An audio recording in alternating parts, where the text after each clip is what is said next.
സങ്കീർത്തനങ്ങൾ 72.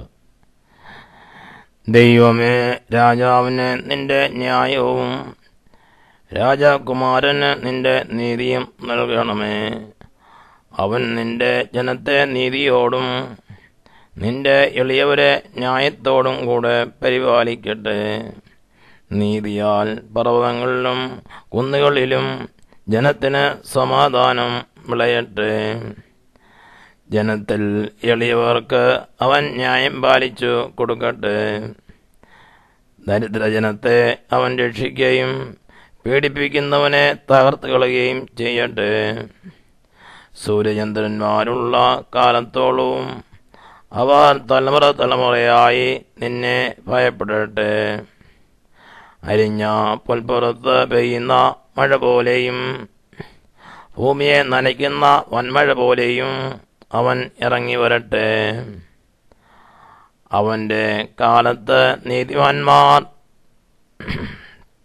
തഴയ്ക്കട്ടെ.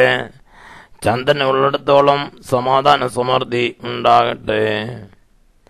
അവൻ സമുദ്രം മുതൽ സമുദ്രം വരെയും നദി മുതൽ ഭൂമിയുടെ അറ്റങ്ങൾ വരെയും ഭരിക്കട്ടെ. മരുഭൂമിയിൽ വസിക്കുന്നവർ അവന്റെ മുൻപിൽ വണങ്ങട്ടെ.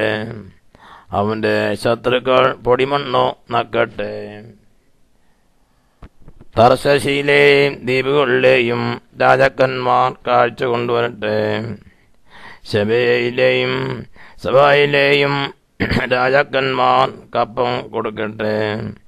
സകല രാജാക്കന്മാരും അവനെ നമസ്കരിക്കട്ടെ.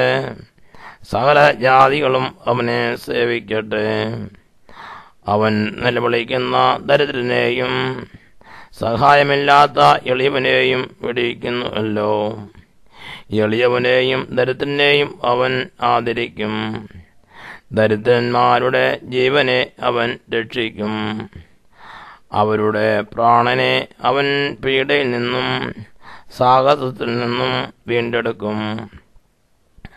അവരുടെ രക്തം അവന് വിലയേറിയതായിരിക്കും. അവൻ ജീവിച്ചിരിക്കും. ശവപൊന്ന് അവനെ കാഴ്ചവരും. അവന് വേണ്ടി എപ്പോഴും പ്രാർത്ഥന കഴിക്കും. ഇടപെടാതെ അവനെ അനുഗ്രഹിക്കും. ദേശത്ത് പർവ്വതങ്ങളുടെ മുകളിൽ ധ്യാന സമൃദ്ധി ഉണ്ടാകും. അതിൻ്റെ വിളവ് ലബാനോനിലെ പോലെയും നഗരവാസികൾ ഭൂമിയിലെ സസ്യം പോലെയും തഴയ്ക്കും. അവന്റെ നാമം എന്നേക്കും ഇരിക്കും. അവന്റെ നാമം സൂര്യൻ ഉള്ളിടത്തോളം നിലനിൽക്കും. മനുഷ്യർ അവന്റെ പേർ ചൊല്ലി അന്യോന്യം അനുഗ്രഹിക്കും. സകല ജാതികളും അവനെ ഭാഗ്യവാൻ എന്ന് പറയും. താൻ മാത്രം അത്ഭുതങ്ങളെ ചെയ്യുന്നവനായി ഇസ്രായേലിന്റെ ദൈവമായ യഹോവയായ ദൈവം വാഴ്ത്തപ്പെടുമാറാകട്ടെ. അവന്റെ മഹത്വമുള്ള നാമം എന്നേക്കും വാഴ്ത്തപ്പെടുമാറാകട്ടെ. ഭൂമി മുഴുവനും അവന്റെ മഹത്വം കൊണ്ട് നിറയുമാറാകട്ടെ. ആമേൻ, ആമേൻ.